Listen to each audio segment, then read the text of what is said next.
ሰላም ጤና ይስጥልኝ እንደምን አምሽታችኋል ውድ ተመልካቾቻችን ከአባይ ቴሌቪዥን የሚተላለፍላችሁ የለተረቡ የካቲት 4 2018 አውደ ዜና ተጀምሯል። በምሽቱ የዜና ወጃችንን በርካታ ዘገባዎችን ወደ እናንተ እናደርሳለን። የቢዝነስና የምጣኔ ሀብት ዘገባችንም ሰዓቱን ጠብቆ ይቀርባል። ዜናዎችን እየመራው ሀና ፍሳ ከእናንተ ጋር ቆይታ አድርጋለሁ። አብራችሁ ቆዩ።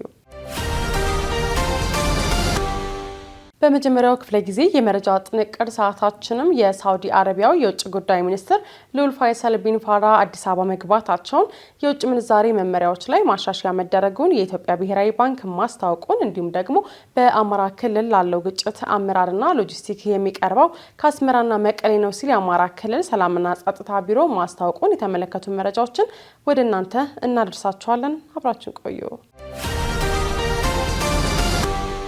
ስማርት ቴክኖሎጂ በመታገዝ የፊት ገጽን ወይም የጣት አሻራን በመጠቀም በራስ አገዝ አገልግሎት ወይም በባንካችን ሰራተኞች ታግዘው ሂሳብ መክፈት፣ ገንዘብ ገቢ ወጪ ማድረግም ሆነ ሌሎች ፈጣንና ደህንነቱን የጠበቀ የተሟላ የባንክ አገልግሎቶች ያገኛሉ። አቢሲኒያ የሁሉም ምርጫ። ጠቅላይ ሚኒስትር አብይ አህመድ አዲስ አበባ ከገቡት ከሳውዲ አረቢያው የውጭ ጉዳይ ሚኒስትር ሉል ፋይሰል ቢን ፋራ ጋር በቀጠናዊ ጉዳዮች ዙሪያ መወያየታቸውን ገለጹ። በአፍሪካ ቀንድ ቀጠና ውስጥ የጎላ እንቅስቃሴ እንዳላቸው የሚነገርላቸው ሳውዲ አረቢያና ቱርክ ወደ አዲስ አበባ አማትረዋል። ሳውዲ አረቢያ ዛሬ የካቲት 4 ቀን 2018 የውጭ ጉዳይ ሚኒስትሯን ወደ አዲስ አበባ ስትልክ የቱርኩ ፕሬዚዳንት ረሲብ ጣይብ ኤርዶጋን በቅርቡ ወደ ኢትዮጵያ እንደሚመጡም ተዘግቧል። በዚህም የሳውዲ አረቢያ የውጭ ጉዳይ ሚኒስትር ሉል ፋይሰል ቢን ፋራ በዛሬው ዕለት አዲስ አበባ ገብተዋል። ጠቅላይ ሚኒስትር አብይ አህመድ የውጭ ጉዳይ ሚኒስትሩን ወደ አዲስ አበባ መምጣትና ውይይት ማድረግቸውን አስመልክተው ባስተላለፉት መልእክትም ዛሬ የሳውዲ አረቢያ የውጭ ጉዳይ ሚኒስትር ሉል ፋይሰል ቢን ፋራ አልሳዑድን ተቀብዬ በሁለትዮሽና በባለብዙ ወገን ጉዳዮች ላይ ውጤታማ ውይይት አድርገናል ብለዋል። ጠቅላይ ሚኒስትር አብይ አክለውም ውይይታችን በአበይት ዘርፎች ለረጅም ዘመናት የዘለቀውን የሁለቱን ሀገሮቻችን ትስስር በማስፋትና የወል ፍላጎታችን በሆኑ ቀጠናዊና ዓለም አቀፋዊ ጉዳዮች ላይ ትብብራችንን በማጠናከር ላይ ያተኮረ ነበር ሲሉም አስፍረዋል። በተመሳሳይ የቱርኩ ፕሬዚዳንት ረሲብ ጣይብ ኤርዶጋን ወደ ኢትዮጵያና ወደ አረብ ኤሚሬትስ ጉብኝት ሊያደርጉ መሆኑም ተሰምቷል። ይህ የፕሬዚዳንት ኤርዶጋን ጉዞ በቱርክ መገናኛ ብዙሃን በስፋት እየተዘገበ ቢሆንም ኢትዮጵያም ሆነች ቱርክ ግን ይህ ዜና እስከተጠናቀረበት ሰዓት ድረስ ለኤርዶጋን ጉብኝት የሰጡት ይፋዊ ማረጋገጫ የለም። ቱርክና ሳውዲ አረቢያ በአፍሪካ ቀንድ ቀጠና ፖለቲካዊና ኢኮኖሚያዊ ጉዳዮች ላይ ሰፊ እንቅስቃሴ የሚያደርጉ ሀገራት እንደመሆናቸው በቀንዱ ላይ ተጽዕኖአቸው የጎላ መሆኑም ይታወቃል። በተለይም ኤርትራ፣ ሶማሊያና ግብጽን በሚመለከት የሳውዲ አረቢያ የውጭ ፖሊሲ በትብብር ላይ የተመሰረተ እንደሆነ ሲነገር የቆየ ሲሆን ይህ የሳውዲው ባለስልጣን ጉብኝት የቀጠናውን ውጥረት ለማርገብ ያለመ ሊሆን እንደሚችልም ይጠበቃል። የውጭ ምንዛሬ መመሪያዎች ላይ ማሻሻያ መደረጉን የኢትዮጵያ ብሔራዊ ባንክ አስታወቀ። የኢትዮጵያ ብሔራዊ ባንክ ዛሬ የካቲት 4 ቀን 2018 ዓ.ም ባወጣው መግለጫ በ19 ነጥቦች የውጭ ምንዛሬ መመሪያዎች ላይ ማሻሻያ መደረጉን አስታውቋል። የኢትዮጵያ ብሔራዊ ባንክ የማክሮ ኢኮኖሚ ሪፎርም መደረግ ከጀመረበት ሐምሌ 2016 ዓ.ም ጀምሮ የውጭ ምንዛሬ ገበያን ለማጎልበት የሚያስችሉ የተለያዩ የውጭ ምንዛሬ ማሻሻያዎችን ሲያደርግ መቆየቱን ባወጣው መግለጫ ጠቁሟል። ብሔራዊ ባንክ በመግለጫውም በአሁኑ ወቅት የውጭ ምንዛሬ ገበያን የበለጠ ለማጎልበት በማሰብ በውጭ ምንዛሬ መመሪያ ላይ ማሻሻያዎች ማድረጉን የገለጸ ሲሆን በዚህም የአገልግሎት ላኪዎች ከውጭ ንግድ የሚያገኙትን የውጭ ምንዛሬ ሙሉ በሙሉ በሪቴንሽን ሂሳባቸው ላይ ያለምንም የጊዜ ገደብ እንዲያዙ ተፈቅዷል ብሏል። የኢትዮጵያ ብሔራዊ ባንክ አክለው ማንኛውም ለትርፍ የተቋቋመ ድርጅት የውጭ ምንዛሬ ምንጩ ከውጭ ንግድ የሚገኝን የውጭ ምንዛሬ ሳይጨምር በእርዳታ ሊያም ከሌላ የውጭ ምንዛሬ ምንጭ የተገኘ መሆኑ ከተረጋገጠ የተንቀሳቃሽ የቁጠባና የጊዜ ገደብ የውጭ ምንዛሬ ሂሳብ መክፈት ይችላል ብሏል። በተጨማሪም ማንኛውም ኢትዮጵያ ውስጥ ነዋሪ የሆነ ግለሰብ ወደ ሀገር ይዞት የተመለሰውን የትኛውንም ያህል መጠን ያለው የውጭ ምንዛሬ ያለ ጉምሩክ ሰነድ በባንኮችና ህጋዊ የውጭ ምንዛሬ ግብይት ቢሮዎች በኩል ወደ ብር መመንዘር ወይም ደግሞ ወደ የውጭ ምንዛሬ ሂሳብ በማስገባት ተቀማጭ ማድረግ እንደሚቻል ባንኩ ባወጣው መግለጫ ገልጿል። ያለምንም የኢትዮጵያ ብሔራዊ ባንክ ማረጋገጫ የውጭ ኢንቨስተሮች በኢትዮጵያ ብሔራዊ ባንክ የውጭ ምንዛሬ መመሪያ መሰረት አስፈላጊውን ሰነድ ለባንካቸው በማቅረብና ባንኮች በመመሪያው መሰረት የቀረበውን ሰነድ መሟላቱን በማረጋገጥም በትርፍ ክፍፍል በክፍፍል መልክ ያገኙትን የውጭ ምንዛሬ ከሀገር ማስወጣት እንዲችሉ መፈቀዱን ጨምሮ በድምሩ 19 የሚሆኑ ነጥቦች ላይ ማሻሻያ መደረጉን ባንኩ ዛሬ ባወጣው መግለጫ አስታውቋል። በአማራ ክልል ላለው ግጭት አመራርና ሎጂስቲክ የሚቀርበው ከአስመራና መቀሌ ነው ሲል የአማራ ክልል ሰላምና ጸጥታ ቢሮ አስታወቀ። የአማራ ክልል ሰላምና ጸጥታ ቢሮ በትናንትናው ምሽት ባወጣው መግለጫ የመከላከያ ሰራዊቱ በተጠንቀቅ ድንበሩን እየጠበቀ መሆኑን ገልጿል። ቢሮ በመግለጫው በክልሉ ውጊያ እየተካሄደ ያለው መንገድ ጠራጊ ጽንፈኛ ካላቸው አካላት ጋር ብቻ ሳይሆን ከወያኔና ሻዕቢያ ጋር መሆኑን ህዝቡ ይወቀው ሲል አስፍሯል። አሁን በአማራ ክልልም ሆነ በመላው ኢትዮጵያ ውስጥ የሚካሄዱ ግጭቶችና አመራር የሚሰጣቸው ሎጂስቲክ የሚቀርብላቸው ከመቀሌና አስመራ መሆኑን ህዝባችን ማወቅ አለበት በማለትም ገልጿል። ወልቃይት፣ ጠለምትና ራያን ለመውረር ቋምጧል የተባለው ቡድን ቢሮ ጽንፈኛ ላለው ኃይል የውስጥ ግጭት እንዲፈጠር ተልዕኮ መስጠቱ ነው በመግለጫው የተነሳው። ዓላማው ከውስጥ ግጭት በመፍጠር ወደ ድንበር የሚሄደው መከላከያ ሰራዊትን በየዞንና ወረዳው ተወጥሮ እንዲቆይ በማድረግ ያለማንም ከልካይ ወልቃይት፣ ጠለምትና ራያን መቆጣጠር ነው ሲልም ያብራራል። የሚካሄደው ውጊያም ከላኪዎቹና ተላላኪ ካላቸው አካላት ጋር መሆኑን የገለጸው ቢሮው ህዝቡም ይህንን አውቆ አካባቢውን በንቃት መጠበቅና በራስ አቅም የህግ የበላይነትን ማስከበር ይገባዋል ሲል ገልጿል። በተመሳሳይ የአማራ ብሔራዊ ንቅናቄ አብን በክልሉ ወቅታዊ ጉዳዮች ዙሪያ በሰጠው መግለጫ አሁን ላይ የአማራ ህዝብ ትግል ማዕከል አልባ በማድረግ ጥያቄዎችን ከስርዓታዊ ማዕቀፍ የሚያወጣ የአማራን ህዝብ የሀሳብ መሪ የሚያሳጣ ተቋምና መንግስት አልባ የሚያደርግ እንዲሁም ህዝቡን ለከፋ የሰብአዊ ቀውስ፣ ለደህንነት ስጋት፣ ለኢኮኖሚ ድቀት አልፎም ለህልውና አደጋ የሚያጋልጥ እንቅስቃሴ አይሎ መጥቷል ብሏል። እንቅስቃሴው የህዝቡን ውጫዊና የውስጥ ጠላቶች በራሳቸው አቅም ማሳካት ያልቻሉትን እኩይ ዓላማ እንዲያስፈጽሙ በር እየከፈተ ያለና የህዝቡ መሰረታዊ ጥያቄዎች እንዲዘነጉም እንዲወሳሰቡ የሚያደርግ ነው ሲል ፓርቲው ገልጿል። ፓርቲው ለፌዴራልና አማራ ክልል መንግስታት የህግና የፖለቲካ ኃላፊነቶችን እንዲወጡም ጥሪ አቅርበዋል። ዜና እረፍት። የኢቢኤስ ቴሌቪዥን መስራችና ዋና ስራ አስፈጻሚ የነበሩት አቶ አማን ፍስሐ ጽዮን ከዚህ ዓለም በሞት ተለዩ። የኢቢኤስ ቴሌቪዥን ዋና ስራ አስፈጻሚና መስራች የነበሩት አቶ አማን ፍስሐ ጽዮን ባደረባቸው ህመም በሕክምና ሲረዱ ቆይተው ዛሬ የካቲት 4 ቀን 2018 ዓ.ም ከዚህ ዓለም በሞት መለየታቸውን ጣቢያው አስታውቋል። ኢቢኤስ ቴሌቪዥን በማህበራዊ የትስስር ገጹ ባወጣው የሀዘን መግለጫ ላይ አቶ አማን ለኢትዮጵያ ሚዲያ እድገት ስኬት የማይተካ ሚና የተጫወቱት የታላቅ ራዕይ ባለቤትና ብርቱ ሰው እንደነበሩ ገልጸዋል። የአቶ አማንን ሞት ተከትሎም ጠቅላይ ሚኒስትር አብይ አህመድን ጨምሮ የተለያዩ አካላትም የተሰማቸውን ሀዘን በማህበራዊ የትስስር ገጻቸው ላይ አጋርተዋል። ጠቅላይ ሚኒስትሩ በመልእክታቸውም አቶ አማን ለኢትዮጵያ የግል ሚዲያ እድገት ወሳኝ ሚና ከነበራቸው ሰዎች ውስጥ አንዱ መሆናቸውን ጠቅሰው ኢትዮጵያ በአስቸጋሪ ሁኔታዎች ውስጥ ባለፈችበት ጊዜ ሁሉ የሚጠበቅባቸውን አድርገዋል ሲሉ አስፍረዋል። አባይ ቴሌቪዥንም በኢትዮጵያ የግል ሚዲያ እድገት ላይ ከፍተኛ ሚናና ጉልህ አስተዋጽኦ ባበረከቱት በአቶ አማን ህልፈት የተሰማውን ጥልቅ ሀዘን እየገለጸ ለቤተሰቦቻቸው እንዲሁም ለኢቢኤስ ቴሌቪዥን ባልደረቦች ልባዊ መጽናናትን ይመኛል። የተወዳችሁ ተመልካቾቻችን እየተከታተላችሁት ያላችሁት ከአባይ ቴሌቪዥን የአውደ ዜና የመረጃ ሰዓታችን አሁንም ቀጥሏል። ወደ ሁለተኛው ዙር ጥንቅራችን ስናልፍ ደግሞ ለአፍሪካ ደህንነት በጋራ ሰላምና በፖለቲካዊ ትብብር ላይ በቅንጅት መስራት አስፈላጊ ነው ሲሉ ጌዲዮን ጢሞቴዎስ መግለጻቸውን ፊልድ ማርሻል ብርሃኑ ጁላ የሶማሊያ የድጋፍና መረጋጋት ተልዕኮ ዋና አዛዥ ጋር ሲወያዩ በቀጠናው ሰላም ዙሪያ አብረው ለመስራት መስማማታቸውን ጨምሮ ሌሎች ዜናዎችን ቴዎድሮስ አይቼው እንደሚከተል ያቀርባቸዋል። ለአፍሪካ ደህንነት በጋራ ሰላምና በፖለቲካዊ ትብብር ላይ በቅንጅት መስራት አስፈላጊ ነው ሲሉ ጌዲዮን ጢሞቴዎስ ገለጹ። በአዲስ አበባ ዛሬ የካቲት 4 ቀን 2018 ዓ.ም እየተካሄደ በሚገኘው 48ኛው የአፍሪካ ህብረት የሥራ አስፈጻሚ ምክር ቤት መደበኛ ስብሰባ ላይ የኢፌዴሪ የውጭ ጉዳይ ሚኒስትር ዶክተር ጌዲዮን ጢሞቴዎስ እንደገለጹት የአፍሪካ ህብረት ዋነኛ ዓላማ የአህጉሪቱን የኢኮኖሚ ነጻነት ማፍጠን መሆን እንዳለበት ጠቁመው ለዚህም በጋራ ሰላምና በፖለቲካዊ ትብብር ላይ በቅንጅት መስራት አስፈላጊ ነው ብለዋል።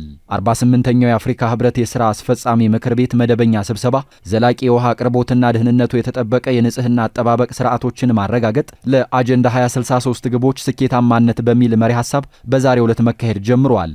ዶክተር ጌዲዮን ጢሞቴዎስ በስብሰባው መክፈቻ ላይ ለእንግዶቹ ባደረጉት የእንኳን ደህና መጣችሁ ንግግር አፍሪካ በተለያዩ ዘርፎች ባለፈው ዓመት እድገቶችና ተግዳሮቶች እንደገጠሙት አስታውሰው የአፍሪካ ሀገራት በተለያዩ ዓለም አቀፍ ጉዳዮች ላይ የጋራ አቋም መያዝ መቻሉን ገልጸዋል። ህብረቱ በደቡብ አፍሪካ ፕሪቶሪያ በተካሄደው የቡድን 20 አባል ሀገራት ጉባኤ ላይ የአፍሪካን አንድነት አቋም አጉልቶ ማሳየት መቻሉን ጠቁመዋል። የዓለም ጂኦፖለቲካዊ ውጥረት ስጋት እየጨመረ መምጣቱን የገለጹት የውጭ ጉዳይ ሚኒስትሩ ውጥረቱ በአፍሪካ ሰላምና ደህንነት ላይ ተጽዕኖ እያሳደረ መሆኑን ተናግረዋል። አንዳንድ ዓለም አቀፍ ኃያላን አሁንም አፍሪካን የፉክክር መስክ አድርገው ይመለከቱታል ያሉት ዶክተር ጌዲዮን ጢሞቴዎስ የአህጉሪቱን ጥቅም ለመጠበቅ የአፍሪካ አንድነት እውነተኛና ጠንካራ መሆን አለበት ብለዋል።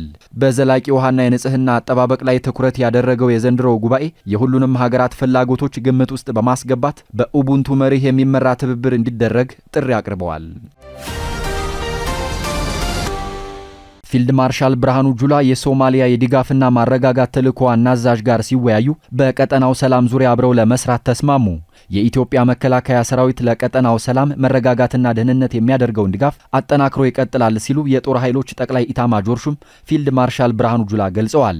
ፊልድ ማርሻል ብርሃኑ ጁላ ይህንን ያሉት ከአፍሪካ ህብረት ኮሚሽን ሊቀመንበር ልዩ ተወካይና የአፍሪካ ህብረት የሶማሊያ የድጋፍና ማረጋጋት ተልዕኮ ወይም በእንግሊዝኛው ምህጻረ ቃል አውሶም ዋና አዛዥ አምባሳደር ኤልሃጂ ኢብራሂም አዲኔ ጋር በተወያዩበት ወቅት እንደሆነ የመከላከያ መረጃ ያመላክታል። አምባሳደር ኤልሃጂ ኢብራሂም አዲኔ የኢትዮጵያ መከላከያ ሰራዊት የአውሶማን ተልዕኮ ተግባራዊ ለማድረግ እያበረከተ የሚገኘውን አስተዋጽኦ አድንቀዋል። በውይይቱ ሁለቱም ወገኖች በሶማሊያና በአፍሪካ ቀንድ ሰላምና መረጋጋትን ለማጠናከር በትብብር ለመስራት መስማማታቸውን ዘገባው ጠቅሷል። በተያያዘ ዜና በሶማሊያ ያለው የኢትዮጵያ ሰላም አስከባሪ ሰራዊት ወታደራዊ ዝግጁነት በተባበሩት መንግስታት ድርጅት የሶማሊያ ድጋፍ ሰጪ ቢሮ ተመስግኗል።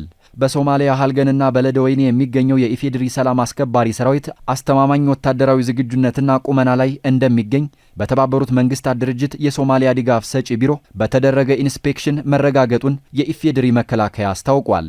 ዛሬ የካቲት 4 ቀን 2018 ዓ.ም ይፋ በሆነው በዚህ መረጃ መሰረት በሶማሊያ የድጋፍ ሰጪ የኢንስፔክሽን ኃላፊ መሐመድ ዳያሎ እንደገለጹት ወታደራዊ ኢንስፔክሽን ቀላል ተግባር እንዳልሆነና የተልዕኮው ወታደራዊ ዝግጁነት ቁመና ተፈትሾ ውሳኔ የሚያገኝበት ሂደት ነው በማለትም ገልጸዋል። ለሰባተኛው ሀገራዊ ምርጫ ታዛቢነት ለመሳተፍ ከ180 በላይ የሲቪል ማህበረሰብ ድርጅቶች ፍቃድ ማግኘታቸው ተገለጸ። የሲቪል ማህበረሰብ ድርጅቶች ባለስልጣን ከየካቲት 26 እስከ 28 ቀን 2018 ዓ.ም ራስን መቻል ለዘላቂ ሰላምና ለአካታችነት ልማት በሚል መሪ ቃል የሚከበረውን የሲቪል ማህበረሰብ ድርጅት ሳምንት ምክንያት በማድረግ ዛሬ የካቲት 4 ቀን 2018 ዓ.ም ጋዜጣዊ መግለጫ ሰጥቷል። የሲቪል ማህበረሰብ ድርጅቶች ባለስልጣን ምክትል ዋና ዳይሬክተር አቶ ፋሲካው ሞላ በመግለጫው ላይ እንዳሉት ለሰባተኛው ሀገራዊ ምርጫ ለመሳተፍ ከ180 በላይ የሲቪል ማህበረሰብ ድርጅቶች ፍቃድ ማግኘታቸውን ገልጸዋል። የሲቪል ማህበረሰብ ድርጅቶች በምርጫው ትልቅ አስተዋጽኦ ከሚያደርጉ አካላት መካከል መሆናቸውንና ከዚህም የሲቪል ማህበረሰብ ድርጅቶች ሳምንት ላይ የፓናል ውይይት ማዘጋጀታቸውን ተናግረዋል። ከአንድ ወር ገደማ በፊት ምርጫው ሰላማዊ፣ ዲሞክራሲያዊና ነጻና ተአማኒነት ያለው እንዲሆን ድርጅቶቹ የሚጠበቅባቸውን ኃላፊነት እንዲወጡ እቅድ ማዘጋጀቱን ምክትል ዋና ዳይሬክተሩ ገልጸዋል። እቅዱን በክልል አብረዋቸው ከሚሰሩ አካላት ጋር በ14ኛው የባለስልጣኑ ጉባኤ ላይ በማቅረብ ውይይት ማድረጋቸውን ገልጸዋል። የሲቪል ማህበረሰብ ድርጅቶች በምርጫ ሂደቱ በንቃት መሳተፍ እንደሚጠበቅባቸው፣ ነገር ግን በምርጫ ዙሪያ መስራት የሚፈቀድላቸው ሀገር በቀል ድርጅቶች ብቻ እንደሚሆኑና የብሔራዊ ምርጫ ቦርድ በመራጮች ትምህርት ምዝገባና በምርጫ መታዘብ ሂደት እንዲሳተፉ ፍቃድ ሊያገኙ እንደሚገባ አስገንዝበዋል። ብሔራዊ ምርጫ ቦርድ ይፋ ባደረገው የሰባተኛው ጠቅላላ ምርጫ የጊዜ ሰሌዳ መሰረት የምርጫ ትምህርት ለሚሰጡ ሲቪል ማህበረሰብ ድርጅቶች እውቅና የመስጠት ሥራ ጥቅምት 15 ቀን 2018 ዓ.ም ማካሄዱን ማስታወቁ ይታወሳል። ኢራን ከአሜሪካ ጋር በቶሎ ከስምምነት ላይ ካልደረሰች በጣም ከባድ እርምጃ ይጠብቃታል ሲሉ ፕሬዝዳንት ትራምፕ አስጠነቀቁም። የኢራን የኒውክሌር ፕሮግራም ለሰላማዊ ዓላማ ነው የሚለው የማይዋጥላት አሜሪካ በተደጋጋሚ በሀገሪቱ ላይ ማዕቀቦችን ስትጥል ቆይታለች። ባሳለፍነው ሳምንት ታዲያ በዚሁ ጉዳይ ኦማን ውስጥ በአሜሪካና በኢራን መካከል የተጀመረው ድርድር ቀጣዩ ዙር ይካሄዳል ተብሎ እየተጠበቀ ባለበት ጊዜ ትራምፕ ኢራንን አስጠንቅቀዋል። እስካሁን ቀጣዩ ዙር ድርድር መቼና የት እንደሚካሄድ ያልተገለጸ ሲሆን ትራምፕ ኢራን ከስምምነት ላይ ለመድረስ በጣም ትፈልጋለች በማለት በዲፕሎማቲክ መንገድ መፍትሄ ይገኛል የሚል ተስፋ እንዳላቸው አመልክተዋል። ጆርጅ ዋሽንግተን የተባለው የጦር አውሮፕላን ተሸካሚ መርከብ በኤሲያ አህጉር እንዲሁም ጆርጅ ደብሊው ቡሽ የተባለው ደግሞ በአሜሪካ ምስራቃዊ የባህር ዳርቻ ላይ ያላት አሜሪካ በቅርቡ ፕሬዝዳንቱ አዲስ የጦር አውሮፕላን ተሸካሚ መርከብ ወደ መካከለኛው ምስራቅ ለመላክ እያሰቡ መሆኑ እየተዘገበ ይገኛል። የኢራኑ ፕሬዝዳንት ማሱድ ፔዜሽኪያን ሀገራቸው ከዩናይትድ ስቴትስ ጋር በሚደረገው ሁለተኛው ድርድር ከልክ ያለፈ ጥያቄ አትቀበልም ሲሉ ከአሜሪካ በኩል የሚቀርብን ቅድመ ሁኔታ መተቸታቸው ገልጸዋል። ፕሬዝዳንቱ በኢራን እስላማዊ አብዮት 47ኛ ዓመት በዓል ላይ ባደረጉት ንግግር ኢራን እያካሄደች ያለችው የኒውክሌር ፕሮግራም ለሰላማዊ አገልግሎት ብቻ እንደሆነ ለማጣራት እንደምትተባበር ገልጸው ነገር ግን ሀገራችን ኢራን የትኛውንም አይነት ከልክ ያለፈ ጥያቄን አትቀበልም ብለዋል። የኢራን ጠቅላይ መሪ አያቶላህ አሊ ካሚሊ አማካሪ የሆኑት አሊ ሻምካሊም የኢራን የሚሳኤል ግንባታ ተቋማት ለድርድር የማይቀርቡ ቀይ መስመሮች ናቸው በማለት መናገራቸው ተዘግቧል። ይህ የባለስልጣናቱ ንግግር የተሰማው ከአሜሪካ ጋር ሁለተኛ ዙር ድርድር እየተጠበቀ ባለበትና የእስራኤሉ ጠቅላይ ሚኒስትር ለምክክር ዋሽንግተን በገቡበት ጊዜ መሆኑም ተገልጿል። ከአባይ ቴሌቪዥን የሚተላለፍላችሁ የምሽት ዘገባዎቻችን አሁንም እንደቀጠሉ ናቸው። ወደ ተመልካቾቻችን አሁን ደግሞ የቢዝነስና ምጣኔ ሀብት ጉዳዮች የሚቀርቡበት ሰዓት ላይ ደርሰናል። መረጃዎቹን ራቢያ ከድር ይዛለች። ተከታትለን እንመለስ። የኢትዮጵያ መንግስትና የአፍሪካ ልማት ባንክ ለኢትዮጵያ የምግብ ዋስትናና ለኑሮ ማሻሻያ የመቋቋም አቅም መገንባት ፕሮግራም ማስፈጸሚያ የሚውል የ71.9 ሚሊዮን ዶላር የፋይናንስ ስምምነት መፈራረማቸውን የኢፌዴሪ ገንዘብ ሚኒስቴር አስታውቋል። ሚኒስቴር መስሪያ ቤቱ ትናንት የካቲት 3 ቀን 2018 ባወጣው መግለጫ ስምምነቱ በገንዘብ ሚኒስትሩ አቶ አህመድ ሽዴና በአፍሪካ ልማት ባንክ የምስራቅ አፍሪካ ዋና ዳይሬክተር አሌክስ ሙቢሩ መካከል መፈራረሙ ተገልጿል። ባንኩ ከኢትዮጵያ ጋር ይህን ስምምነት የተፈራረመው የአረንጓዴ አየር ንብረት ፈንድ እውቅና ያለው ወኪል በመሆን እንደሆነም ተገልጿል። እንደ ሚኒስትሩ መግለጫ ፕሮጀክቱ በአሁኑ ወቅት በአፍሪካ ልማት ባንክ ድጋፍ እየተከናወነ ያለውን ለምግብና ለስርዓተ ምግብ ዋስትና የመቋቋም አቅምን የመገንባት ፕሮግራም የሚያግዝ መሆኑም ተነግሯል። በተጨማሪም በከብት አርቢና በከፊል አርሶ አደር ማህበረሰቦች ላይ ከአየር ንብረት ለውጥ ጋር ተያይዞ የሚከሰቱ ተጋላጭነትን ለመቀነስ የሚደረገውን ጥረት ያሰፋልም ተብሏል። ስምምነቱ ቀደም ሲል በባንኩ ድጋፍ የተከናወኑ ተግባራትን መነሻ ያደረገ ሲሆን ይህም ቀጠናዊ የሆነውን የድርቅ መቋቋም አቅምና ዘላቂ ኑሮ መሰረት ፕሮግራምን እንደሚያጠቃልል ተጠቁሟል። ፕሮግራሙ የአየር ንብረት ለውጥን የሚቋቋሙ የፈጠራ ስራዎች፣ የዲጂታል አገልግሎቶችና የአየር ንብረት የገንዘብ ድጋፍን ለማግኘት የሚያስችሉ የተሻሉ አማራጮችን ያስተዋውቃል ተብሎ እንደሚጠበቅ ከኢፌዴሪ ገንዘብ ሚኒስቴር ድረገጽ ያገኘነው መረጃ ያመለክታል።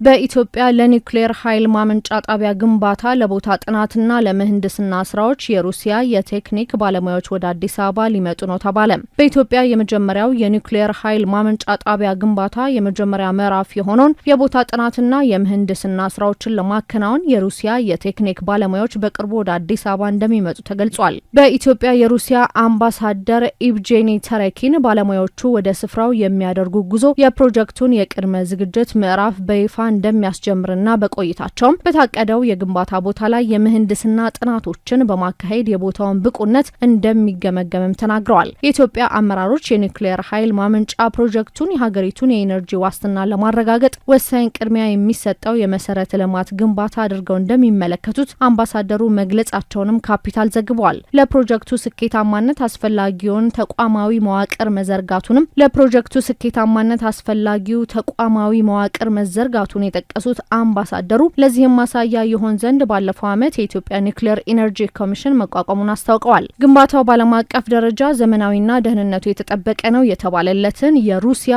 VVAR 1200 የኒውክሌር ቴክኖሎጂን መሰረት ያደረገ እንደሆነም ተመላክቷል። ፕሮጀክቱ ኢትዮጵያ ከታዳሽ የኃይል ምንጮች በተጨማሪ አስተማማኝና የጸዳ ኃይል አማራጭ እንዲኖራት በማድረግ ለሀገሪቱ የኢንዱስትሪ ሽግግር ትልቅ እገዛ ያደርጋል ተብሎ እንደሚጠበቅም ማብራራታቸውን ዘገባው አክሏል። ኢትዮጵያ በማገዶ ጭስ ምክንያት በየዓመቱ 8 ቢሊዮን ዶላር የሚገመት ሀብት እንደምታጣ አንድ ሪፖርት አመላከተ። በኢትዮጵያ በማገዶ ጭስ ምክንያት በሚፈጠር ብክለት በየዓመቱ 8 ቢሊዮን ዶላር የሚገመት የአየር ሀብት እንደምታጣ የተባበሩት መንግስታት የልማት ድርጅት ወይም ተመድ ሰሞኑን ባወጣው ሪፖርት አስታውቋል። የተመድ የልማት ድርጅት በያዝነው የፈረንጆች ወር የመጀመሪያ ሳምንት ላይ ባወጣው ሪፖርት ኢትዮጵያ ማገዶ በመጠቀሟ ምክንያት 4.2 በመቶ የሚሆነውን ጥቅል ሀገራዊ ምርት በየዓመቱ እንደምታጣም አስታውቋል። በኢትዮጵያ አብዛኛው በካይ ጋዝ ከፋብሪካዎች ወይም ከተሽከርካሪዎች የሚወጣ ሳይሆን ከመኖሪያ ቤቶች ባህላዊ ምድጃ እንደሆነም ሪፖርቱ ያስረዳል። ከ90 በመቶ በላይ የሚሆነው ዜጎች የሚጠቀሙበት ማገዶ በካይ ጋዝ እንደሆነ የተገለጸ ሲሆን ለምግብ ማብሰያ አገልግሎት በየዓመቱ 12 ሚሊዮን ዛፎች እንደሚጠፉ የተመድ ሪፖርት ያስረዳል። ይህን ችግር በማስተካከል የሀገሪቱን የካርበን ልቀት በ20 በመቶ መቀነስ እንደምትችልም ያስረዳል። ኢትዮጵያ ውስጥ የሚገኙ ሴቶች ባህላዊ የጭስ አመንጪ ማገዶ አማካኝነት ምግብ በማብሰላቸውና ብዙ ጊዜ በቤት ውስጥ በማሳለፋቸው ምክንያት ከወንዶች በ11 እጥፍ በበለጠ አደገኛ ለሆነ የካርቦን ሞኖክሳይድ ጭስ የተጋለጡ ናቸውም ይላል። አክሎም በገጠራማው የሀገሪቱ ክፍል የሚገኙ ሴቶች የበለጠ ተጋላጭ የሚያደርጋቸው በመሆኑ በፖሊሲ እቅድ ውስጥ ሊታይ ይገባልም ብሏል። በኢትዮጵያ ባህላዊ ምድጃ ቀዳሚ የሞት ምክንያት ነው ሲል የገለጸው ሪፖርቱ የመንግስት የፖለቲካ ቁርጠኝነትና ዘላቂነት ያለው ድጋፍ በማድረግም ችግሩን መፍታት ያስፈልጋል ማለቱንም ሪፖርተር ዘግቧል። ስትከታተሉት የነበረው የዕለተ ረቡዕ የካቲት 4 2018 ከአባይ ቴሌቪዥን የአውደ ዜና የመረጃ ጥንቅራችን ይህንን ይመስል ነበር። አብራችሁን ስለነበራችሁ ከልብ እያመሰገን በያላችሁበት መልካም ምሽት